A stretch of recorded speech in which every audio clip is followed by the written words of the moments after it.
Welcome, welcome. We will get started in just a moment. Thanks for joining us.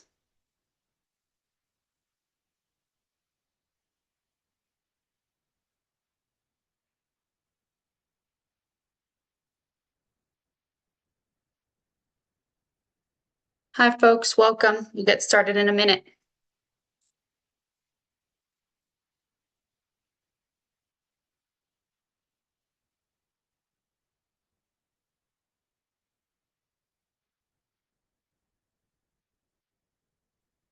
Welcome, welcome, folks. Thank you for joining today's training, using satellite imagery for data center and land use tracking. Next slide, please. If you have audio problems, you can attend the webinar by phone, listed here. All participants will be muted during the webinar. If you have any questions for our panelists, you may enter them in the Q&A box at the bottom of your screen. The webinar is being recorded and will be shared after the event. Members of the press may be joining today's webinar. Next slide, please. My name is Sophie Loeb, and I'm a policy analyst at the Center for Progressive Reform. Welcome. The webinar will introduce attendees to an open source pipeline to acquire, export, and process satellite images, as well as some case studies that showcase the potential for this approach. The webinar will also serve as a training opportunity, providing an overview of the basic concepts and opportunities these tools enable. We aim for this to be a starting point in satellite imagery and GIS applications. Panelists will introduce the audience to what satellite imagery is, explain the necessary steps for constructing a pipeline to acquire images and use them to create other visual outputs, and walk attendees through some relevant case studies where these resources show their real value. Thanks again for joining us today, and I'd like to introduce our two leading voices here, Dr. Federico Holm, research scientist at the Center for Progressive Reform, and Dr. Rania Mastri, co-director of the North Carolina Environmental Justice Network. Without further ado, I will turn it over to Fede. Thank you, Sophie. Thank you so much. Thank you, everyone, for being here. Here today, we're going to try to answer the question, at least on the surface, on why we could be using satellite imagery and GIS for data center monitoring, and just to showcase a couple of tools that are relevant and that could be useful for folks working in this space. So what is satellite imagery? So satellite imagery is basically images of the Earth taken from satellites that come together to create visual representations of the Earth and provide new perspectives on climate, geography, and human structures. Critically, these representations cannot be obtained from cameras at ground level, and that's why they are so valuable. By using satellites, we can track the physical environment, water, air, land, vegetation, and the changing human footprint across the globe. So in that sense, we can use satellite images to measure, to identify, and to track human activity. But what are the advantages for us working in this space? So we are interested in two key advantages that satellites provide for us. One of them is accessibility, and the other one is the rate of update in the data. So in this webinar, I will show you some tools that are free and open source, which really shows that we can lower the barrier, we can lower the entry barriers to working on satellite imagery and GIS. In those cases that I will be using tools that are proprietary or that are not free and open source, I will also mention what options are there for you to rely on that don't require any source of licensing. Another advantage that we like to highlight is the rate of update, or how often we get new images for each point we are interested in. Sentinel-2 satellites, which are the satellites that we will be using, and the pipelines that rely on the pipelines that we have developed rely on Sentinel-2 satellites. Those are part of the European Union's Copernicus program and provide systematic coverage of the Earth every 5 days. So the rate of update is really, really good. So how do we acquire these data? All we need is actually a way to connect the computer, your personal computer, to a satellite. And the way to do it is, or at least one way that we want to show you how to do it, is via a combination of Google Earth Engine, Python, and R. And it's in R where you will be inputting the parameters of interest, such as your coordinates and the desired resolution of your images. To make things easier, really, really easy, we have decided to avoid any sort of coding in the Earth Engine itself and rather just use the API to acquire those images. You will see that once you run the first part of the code in R, which initializes and authenticates your credentials to connect to the Google Earth Engine API, you will be redirected to a sign-in Google page automatically. So this is the first caveat. If you don't have a Google Earth account, you will need to sign up and register. What you will do before doing anything else is go to the Google Earth Engine website, click Get Started, and sign in with your Google account. You will see here, for example, that next to Choose Your Account, that's my work account, which is a Google account. So I used that account, that email account, to register a new project. And this is what you will need to do. You will register a new cloud project. And this is where you will choose what type of license you need. Us, and I would guess many of the folks who joined us today, will qualify for a non-commercial or research/learning license. So that's a good resource to have. So for us, being a nonprofit, we were able to select this type of license, and I suspect that many of the folks joining us today will do too. Once you sign in with your account, you will need to provide Google Earth Engine access to your Google account, and you will be prompted to generate a token to copy paste into R and connect to the API. After clicking Generate Token, you will see this.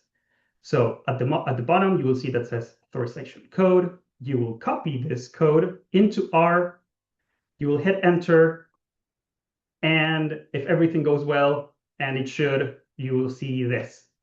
Basically, this is a snippet of the R console that says that you were able to authenticate your Google Drive credentials, that you were able to verify your Google Earth account, and you have a valid Python path. So that's what we want to see. So what we have done is develop a pipeline in R that allows users to export high-resolution Sentinel-2 tiles. And when I say tiles, I basically mean a square, an image, for 2 time periods for a given center using RG. These Sentinel tiles, these images are high resolution. They have a resolution of 10 meters, it's really, really good. And what this allows users to do is basically to download images and export both locally and directly to Google Drive, depending on their preference. And to make things even easier for folks who want to use these tools, we have split the code into 3 different scripts. The first one includes all the necessary core functions for the download. The second one is a processing pipeline that connects to Google Earth, creates the box, the tile, and downloads the image. And then a third script, which is the one that I suspect folks will interact with the most. And it's a definition of key parameters for download, including the dates, the county that you're interested in, the coordinates of the center point that you want to download, and some other temporal information. So once you're faced with this R script, basically there are a few key steps that you need to follow. You initialize your RG, which includes the interactive authentication, which is those steps that I mentioned a minute ago with all the tiny screens. You define your key parameters of interest. Basically, you need to tell the computer where to look at, how big the tile needs to be, some temporal information, and where to store data, and then run export county tile, which is the name of the function that actually processes all these commands. We have coded this in a way that is intuitive, or that we hope it's intuitive for folks, and that allows a high degree of flexibility. So when you go there to import your parameters, you will be able to choose county, those coordinates, the size of the box that you want to create to download, that's in kilometers, the resolution, and some other temporal parameters that will determine how the data is acquired and processed. So I will now switch my screen, and I want you guys to take a look at at the script itself and a few more things that you will be able to do once we have those outputs created. So I have just stopped sharing my screen, and I will restart right now. And oops, sorry about that. Okay, now we restart the screen sharing. There we go. And now folks should be able to see my R code. So I will walk you very briefly over the building blocks of this very short script, and you should be able to get a primer on what are the building blocks and how to use it. So the first building block is initializing RG and authenticating. Once you run, you will install your packages, and once you run EE authenticate, R will automatically prompt you to a new tab in your browser, and you will be led to the Google Earth Engine website to get the token that you will then copy paste here, and you will able to initialize RGE.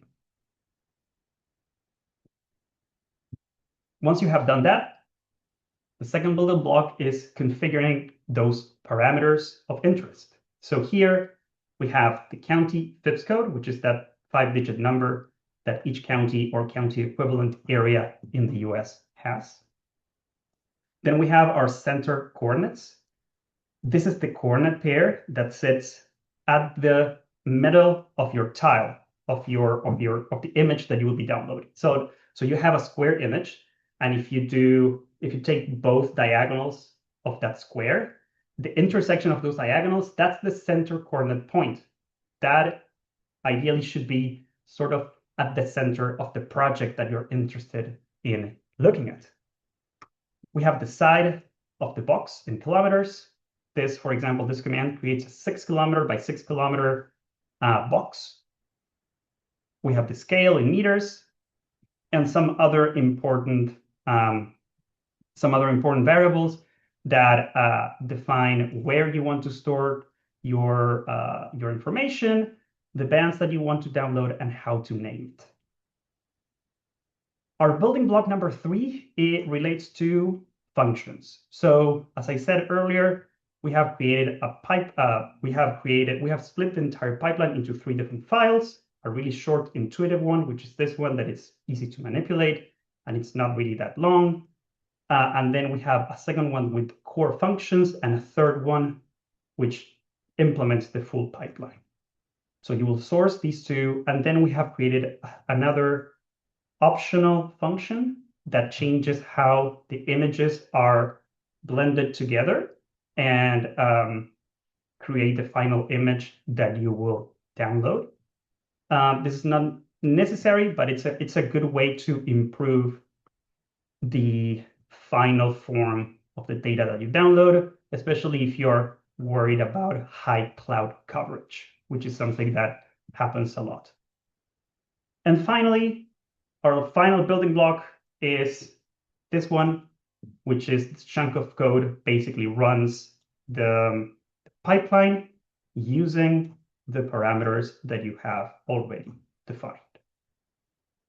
I will not run the pipeline right now because it takes about 3 to 5 minutes each time, and we're going to be looking at 2 case studies. That adds up to 6 to 10 minutes. And we don't have 6 to 10 minutes in the webinar. So we're going to move on to seeing what happens when you do actually run the code, what happens next. Once you run the code and you download your images, the script will create one folder for each application. Each time you run the code, you will get a folder that will contain 4 files. You will see 2 TIFF images. Those are the rasters that are created by the from extracting the satellite images, and then other two files which are the metadata. And these two are super important too because they provide a lot of georeferenced information that we need for the next steps. So once we have these data, what can we do? Okay, we're going to grab them and we're going to drag them and drop them into our GIS software. Take a second, it will load. You will see here that I am working with ArcGIS Pro.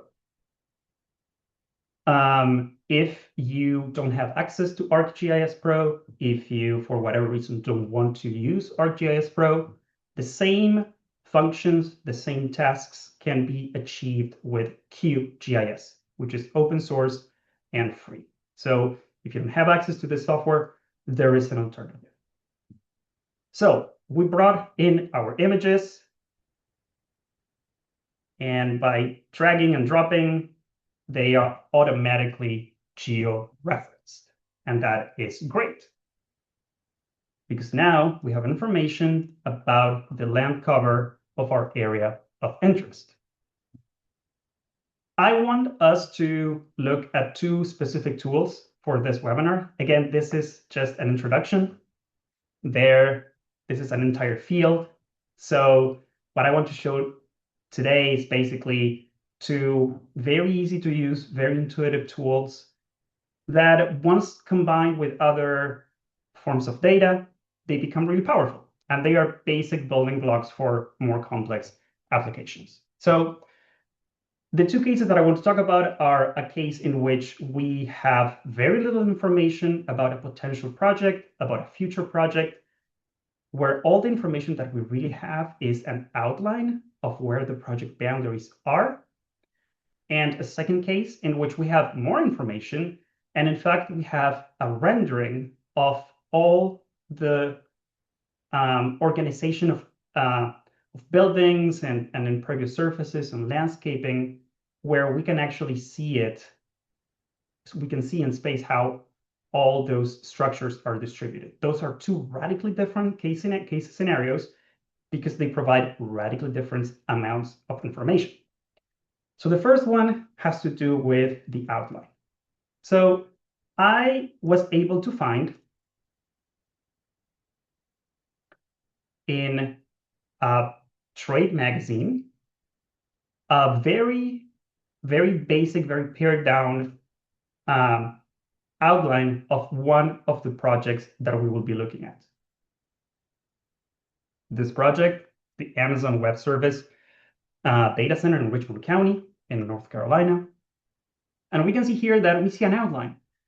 But this is nothing. This is just an image. We cannot do anything with this. So we need to find a way to actually extract this boundary information to be able to use it, manipulate it. The way to do this is by creating a new feature layer. To create a new feature layer, we are going to go to our geodatabase here on the right side of the screen. We're going to right-click it, hit New, and create a new feature class. We're going to name it. We're going to give it a very intuitive name, and we're going to store this as a polygon feature class. And this is important because we need to draw those polygons.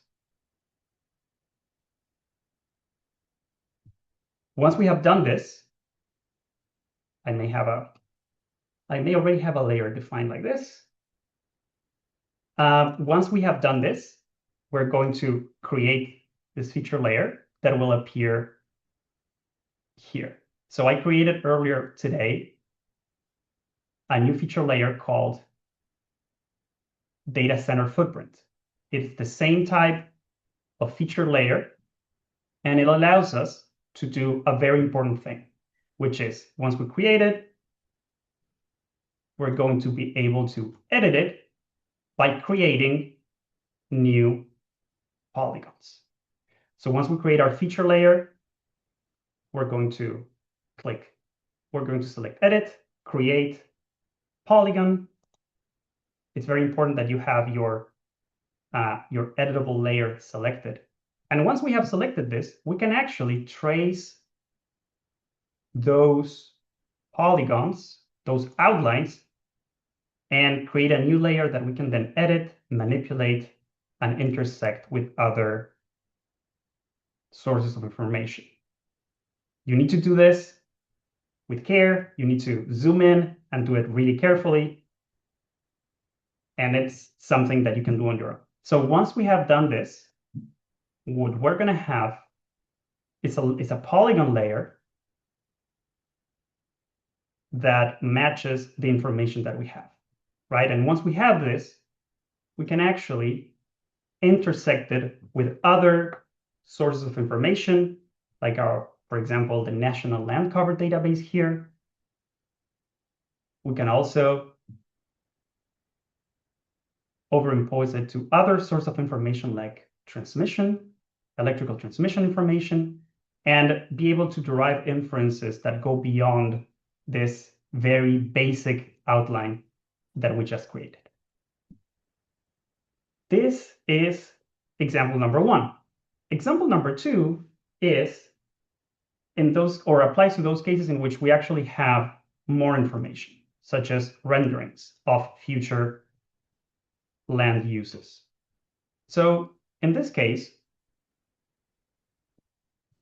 we were able to find an actual proposal for a new data center, which is the Kingsborough Net Zero Data Center, also in North Carolina. And for this one, we're able to mine more information about it. This is a case study that Rania will address in much more detail later. But if we look at this, we can see that we actually have a rendering of how this project is meant to, in a way, affect the landscape.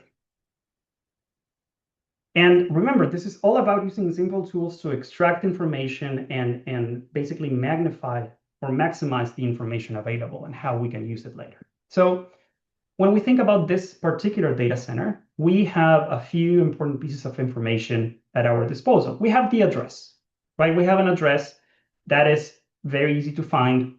So we know where this place would be located, or at least in the ballpark where this place will be located. We also, if we look here at the right-hand side of the rendering, we can see that it says US Highway 64. And on the opposite side, we can see here that this is another property line. So we know that this US 64 and this other property line are sitting at an angle. And we have an address, so that's two pieces of information.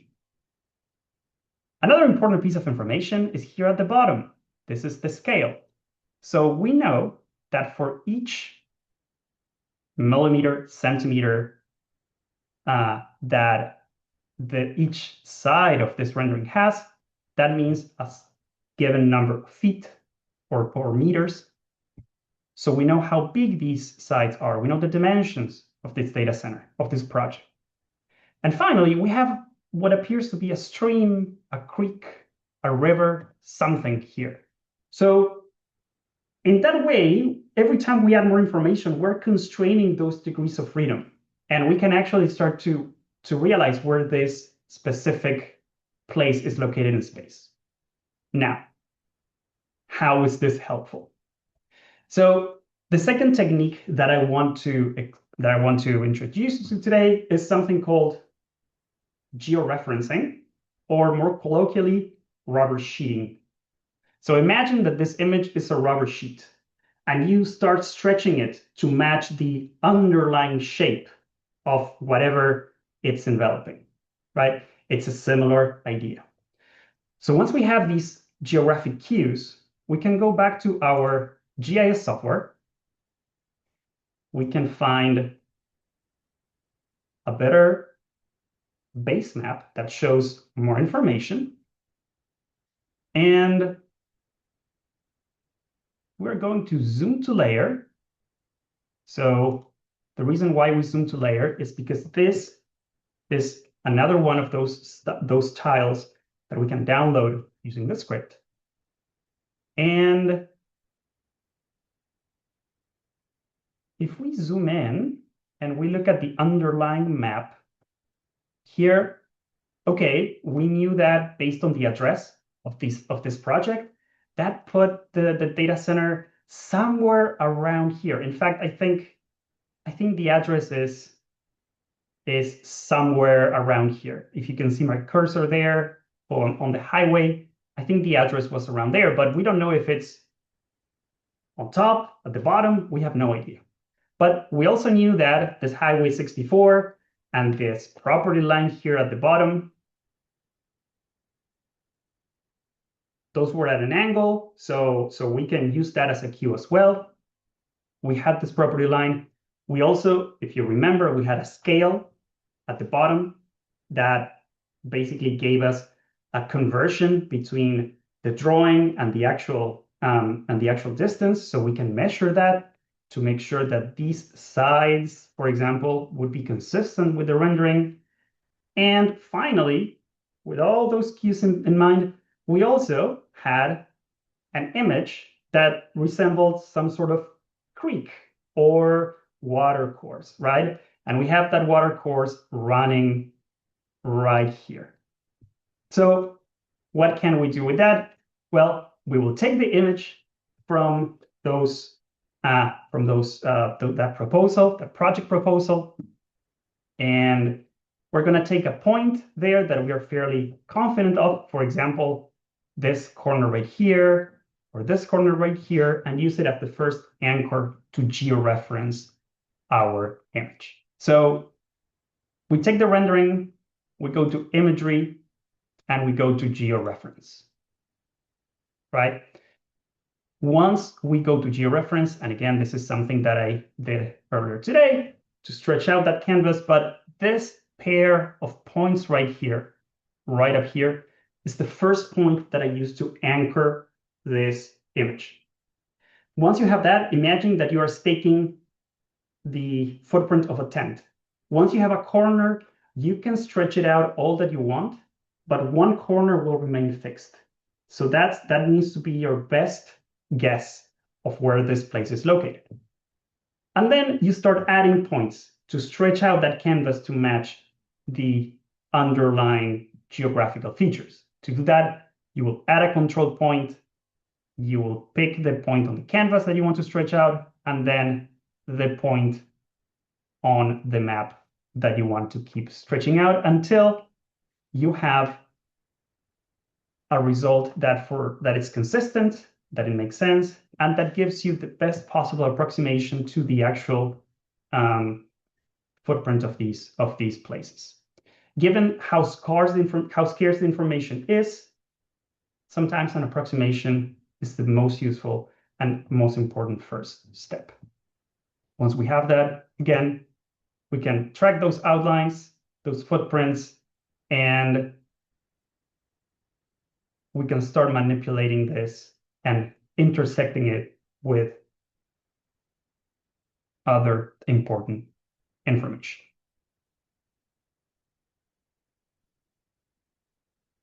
So once we have those outputs, both the satellite images and these other layers that we can edit, that we can manipulate, what can we do? I want to talk about 3 very concrete actions that we can take. Now that we know how to redraw those footprints and reposition and modify available renderings. We will continue focusing on the state of North Carolina, and we will be looking at 3 very important actions or tasks that we can take. So the first thing that we can do with these tools is detecting change. What does change detection actually mean? So I will show you 2 pictures here, or 2 images.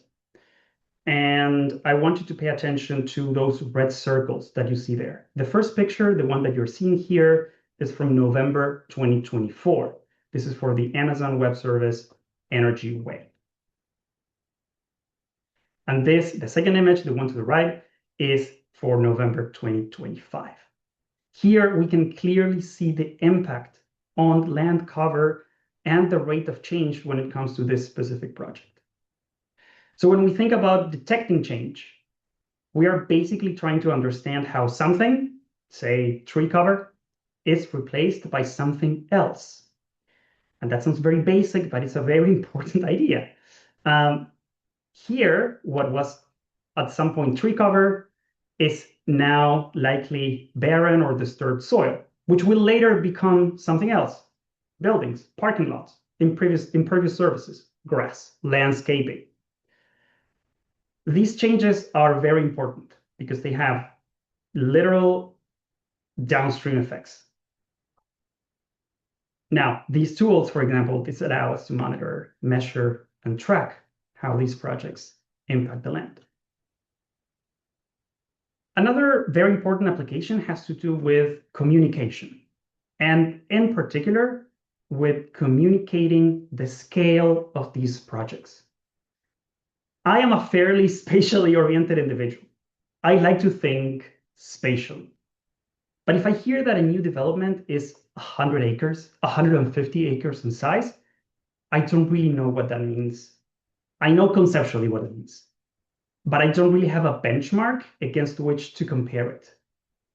And I would be willing to bet that that's also the case for many members of the public and advocates that hear about these developments for the first time. So how can we communicate the magnitude of these projects in a way that is easy to grasp? What are those cues that are readily available and that we can use to show the scale? I think we can do better than football fields. So we can take, for example, our georeferenced satellite images and our polygon layers and use other geographical features that people may already be familiar with that are not football fields, especially those people living in the vicinity of the developments. So for example, what if instead of football fields, we used the nearest town and show the scale of these projects in a completely different perspective? This project is not 150 acres. It's not whatever the equivalent is in football fields. It is half of your town. So that puts the things differently. And finally, the true power of these tools really shines when we can combine all the different layers to estimate impacts and other information that is not readily available. And sadly, this tends to be the norm. As we know, the impact of these projects can be huge. And there are so many of these impacts that tend to go unnoticed or that are not disclosed.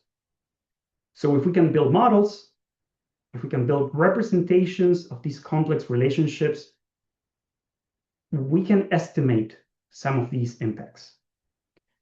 So if we can combine information of the proposed land use, project boundaries, land cover, socioeconomic data, etc., we can say something about all these additional costs that are part of the data center development that also must be considered but rarely are. So for example, we can inform policy in terms of habitat degradation, tree and forest cover loss, increased runoff, water depletion and its impact on water supplies at different levels, greenhouse gas emissions and air pollution, etc. So this is the next logical step, and it is something that we will continue working on in the near future. So with this, I will pass it back to Sophie, so she can introduce our next speaker. I will stop sharing, and Sophie, take the mic back. Thanks, Fede. That was super informative. I would just also want to give folks a chance to introduce themselves in the chat. I skipped over that at the beginning. So if you want to tell us where you're zooming in from, we'd love to hear from you. And without further ado, I will pass this over to Rania to give us some case studies out of North Carolina. Over to you. Thank you so much. Let me start sharing my screen. And here we go. Thank you so much for the invitation. Thank you for the time. Thank you for all of you who are attending this webinar. So let's see how we can actually use satellite images for ongoing data center fights. My name is Rania Al-Masri. I'm co-director of the North Carolina Environmental Justice Network. And Loma Kennedy, our communications manager, did extensive research in presenting the information and the images that you see next. Communities that we are organizing with in North Carolina have raised a number of concerns regarding the impacts of data centers. Of course, water pollution and consumption we're very familiar with because data centers consume vast amounts of water for cooling systems, which constrain local water supplies and potentially introduce thermal pollution or treatment-related contaminants into nearby water sources. Data centers also contribute to air pollution, both indirectly and directly. But in addition to all that, data centers have significant environmental impacts, including massive continuous energy consumption, persistent noise pollution, increased runoff and flooding from impervious surfaces, loss and fragmentation of natural and agricultural land, and intensified urban heat island effects, all while a vast majority of states in the United States, 36 states to be exact, including North Carolina, offer data centers sales and usage tax exemptions. In many areas of North Carolina, these are all cumulative impacts on already deliberately disenfranchised communities.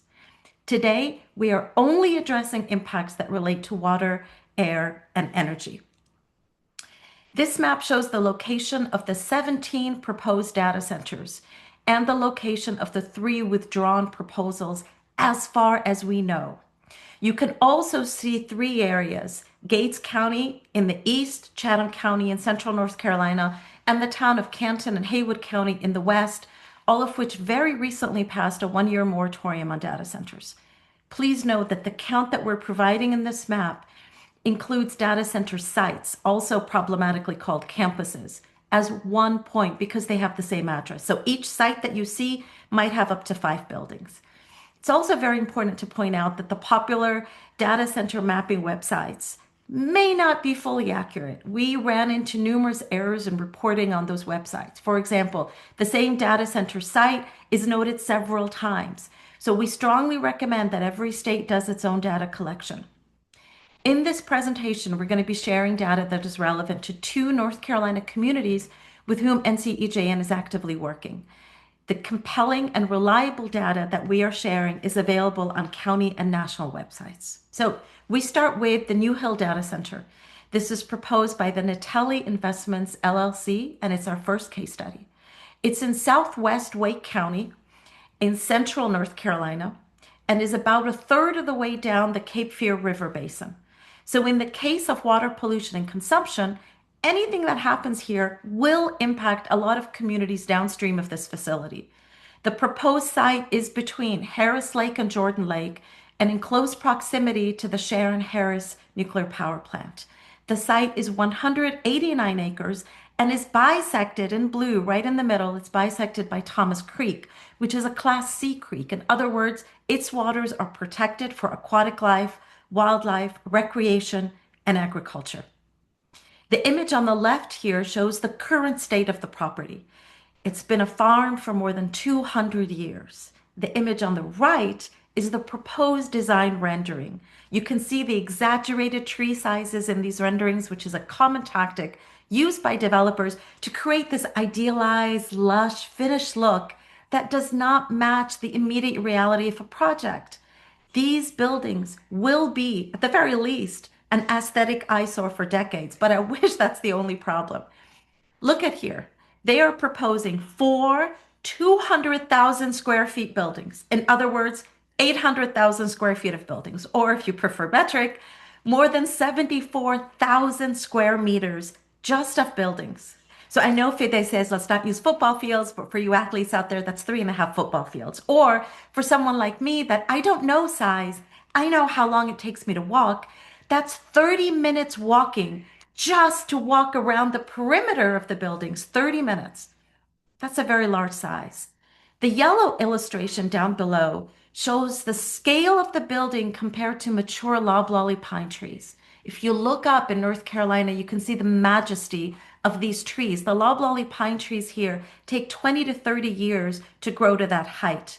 So we are talking about data center buildings that are as high as mature loblolly pine trees. You can also see an average human family right below. So just to understand how huge these data center buildings would be. Well, what about energy? They are energy hungry. The energy requirement for this 300 megawatt facility is approximately equal to the energy use of 200,000 North Carolina homes running continuously. That is the energy use of approximately 400,000 people. As a reference, the Sharon Harris nuclear power plant produces a net electrical output of 928 megawatts. So, in essence, this data center would take up a third of the output of the nuclear power plant or a very large coal plant at full capacity. Now, let's remember, recently Duke Energy announced plans to build more natural gas-fired generation capacity and to consider nuclear power, all while delaying the retirement of some coal-fired facilities. According to Duke Energy's load forecast and its 2025 Carolinas Resource Plan, data centers will account for 80% of Duke Energy's projected energy demand. 80%. These energy requirements directly impact human health. As you can see here, data centers produce air pollution in different ways, either from generators that more often than not run continuously, and from evaporated water that very likely has bacteria or PFAS. This data center proposed in New Hill will use diesel burning generators, which will emit carbon dioxide, nitrogen oxides, particulate matter with a diameter of 2.5 micrometers or less, and benzene, which is a carcinogen. All these will have detrimental effects on the respiratory system and the brain, causing cognitive decline and neurodegenerative conditions such as Alzheimer's and Parkinson's. Reports have told us that by 2030, that's in 4 years, air pollution from data centers in the United States alone could cause an additional 600,000 asthma cases annually. That's an estimated 1,300 premature deaths. So that's energy. Well, what about water? The New Hill Data Center is definitely water thirsty. For the past 5 years, North Carolina has been experiencing alarming drought conditions. Currently, as of last week, 97 of the state's 100 counties are in drought. Wake County, like 71 other counties in North Carolina, is in severe drought. It's in that orange color. In the past 5 years, Wake County has experienced abnormally dry to severe drought conditions. You can see Wake County, it's the border surrounded by black. Now, the average household in Wake County consumes approximately 250 gallons of water a day.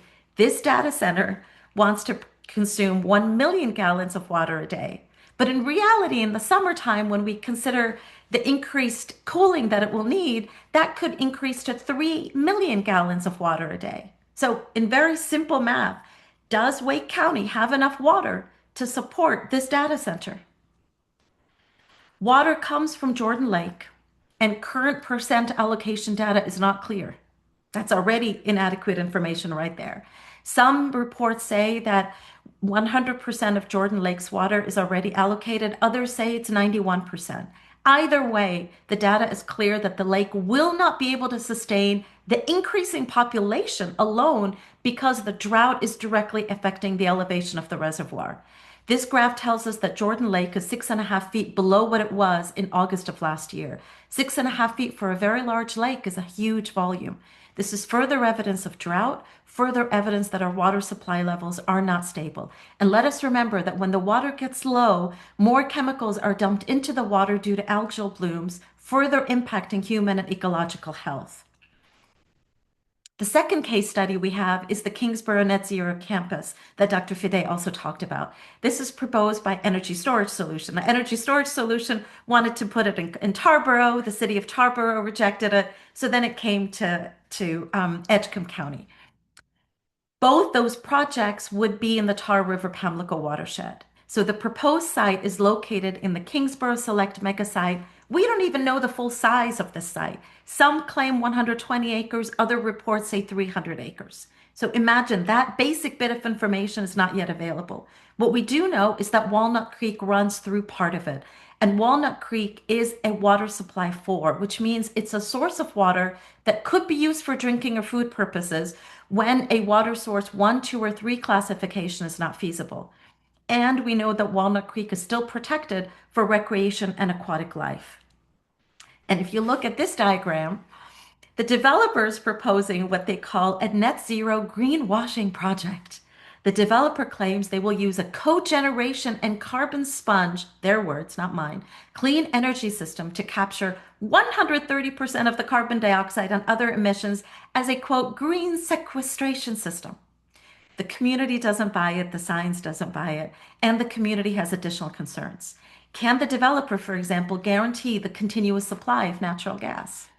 This very sad graphic here shows 4 data centers and a lot of other infrastructure that raises issues about flooding and other problematics. So let's look at energy.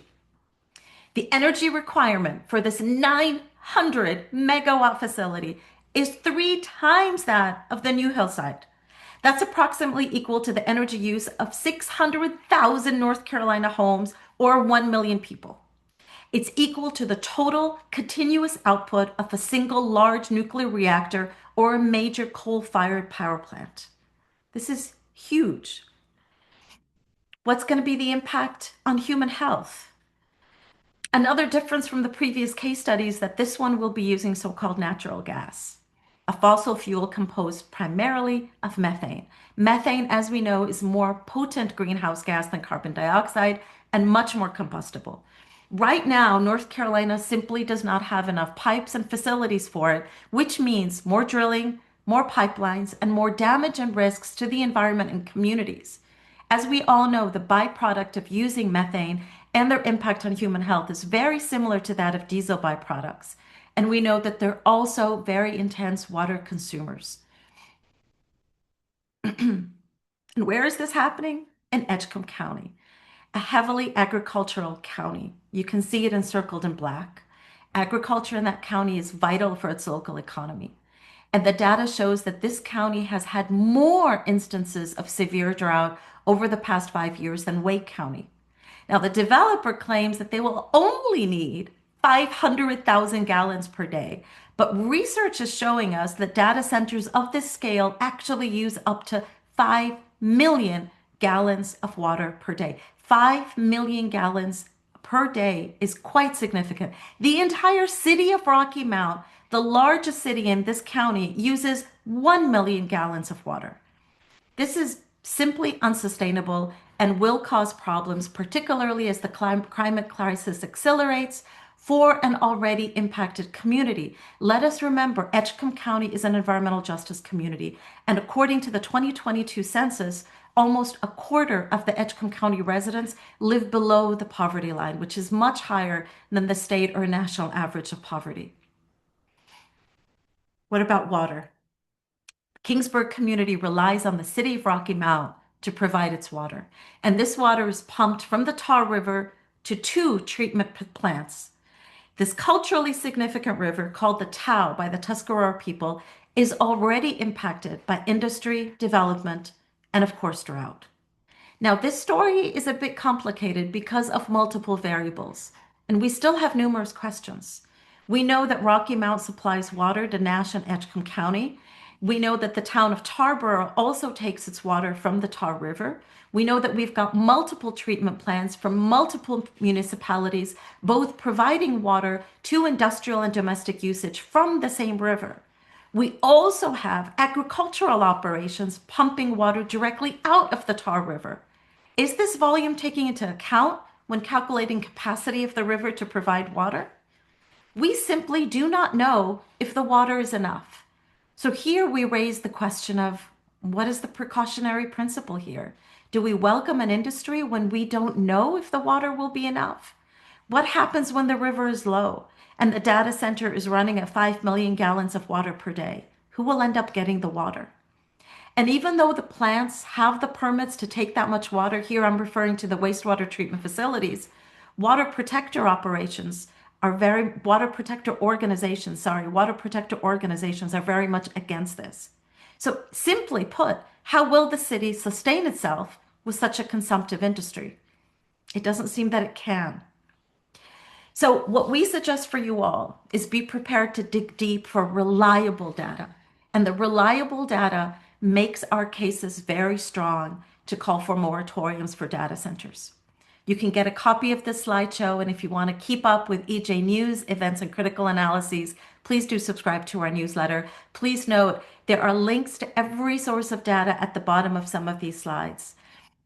In addition to huge thanks to Luma Kennedy for all her extensive work on this presentation, we also want to extend thanks to Bill Dam and Katie Zimmerman for their guidance and support in the information.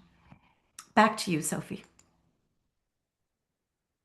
Thank you so much, Rania, and we'll now have time for our Q&A. So we have a couple questions here in the chat. One says, can we send out the slideshow to our people and organizations? I'm just going to go with yes. Yes, absolutely yes. Yes, and that's part of the next question of are you going to be able to share your scripts and material fed? Yes, absolutely. What we have done is create a GitHub repo, and the 3 scripts that I introduced are in there, and also a README file that describes the code and explains everything in more detail. But everything will be shared after the webinar. Excellent, thank you. And this might be for Rania. FYI, Data Center Coalition is going to commissioners in my state and telling them environmentalists are overestimating water use by data centers, providing no evidence of their claims, and fighting transparency legislation. We do know that data center developers are presenting a lot of false information. So I want to stress again the importance of presenting the data as we know it and not to trust what the developers are saying, but rather to talk with the water quality commissioners in your community, to talk to other scientists in the state, and if in doubt, to raise questions. So when we do have the information, we present it, but when the information isn't available, the industry shouldn't get the permit, right? It shouldn't be rezoned if we don't have the information. So both of these become important issues for us to be raising. Thanks, Rania. We have another question here. I think this for Fed. Can you please talk a bit about what is the exact indication or information from the GIS output to detect water depletion or pollution? Yes, I can definitely speak to that, but I want to see the question again. Exact indication or information from the GIS output to detect water depletion or pollution. So there is no, with the information that we have, there is no yet indication that water depletion or pollution is already happening. What we can do, due to the conditions in which these things are proposed, usually, which is with very little information how the environmental impacts will play out in the future associated to land use change and water use, what we can do is try to estimate those impacts, right? So we can create models to sort of bring all these variables together and try to estimate within a range of possible values what is the expected impact in terms of water depletion and pollution and greater environmental impacts of these developments. Again, within a confidence level. And that will allow us to say something of the potential and expected impacts. Now, if for whatever reason developers disagree with our estimations, well, this is also an incentive for them to be transparent with their own estimations and provide their methods and provide their assumptions, which is absolutely key to understand how things will affect the environment in the future. So that's my perhaps no so satisfactory answer, but it's my answer. Thank you so much. I think we've gotten through all the Q&A questions, but I just wanted to pause for a moment, make sure we didn't miss any. Or if folks had anything else they'd like to ask. Do you see the open source GIS information being of more use to policy and activist groups? How can individuals make use of these tools, or is there some level of interpretation needed? Oh, that's a great question. I hope that the use increases. One of our motivations was to try to lower the entry barrier to these tools. Like clearly, because these tools are open source and free, the entry barrier is not directly financial, but nonetheless, there's a huge entry barrier that comes from other sources, time, expertise, et cetera, et cetera, et cetera. So we try to lower that entry barrier in some way by creating these pipelines that are self-contained, by using software that is not that you don't have to pay for, and other resources that are free and open source. I think that there is an opportunity there, and there's a gap, and I hope this is in a way an excuse for folks to explore it and reach out to us if you're interested. But I hope they become more and more useful because the information out there is vast and the tools are incredible. You just need to use them. Thank you. There's some other questions related to any assessments, water, environmental, economic, done prior to data centers arriving in communities. And then also, is there a good tracker of US data center development available? We haven't found one good tracker. I would suggest check them all and then double check with the details with folks on the ground. So use it as one tool, but don't depend on it 100%. But I haven't found a fully reliable data center impact, data center website out there. And what was the other question, Sophie? I think actually Luma just answered it, so I think we're set on that one. I think we have time for maybe these last two here. Does pulling the images through R and connecting to the satellite allow you to get more updated images than if you just went on Google Earth and looked on the platform? Because those images seem to only be updated every few months. Yeah, this is an awesome question, and something that I didn't get the chance to answer, that I didn't think about while I was doing my presentation. Google Earth and Google Maps gets updated every few months, and depending on where you live and where you are, the rate of updates it's a little bit different. The advantage the advantage of the method that we presented is that the Sentinel-2 satellites, which are the ones that we used, those update every point on the surface of Earth every 5 days. So you can get updated information at a rate that just cannot be matched by Google Maps. So that's the advantage. Let me see if I updated images. Yeah, that's the advantage. That's actually why we decided to follow that path. Thanks, Fede. And the last question, are you aware of any efforts to create a data center impact index map or a more quantitative approach beyond case studies and anecdotal information?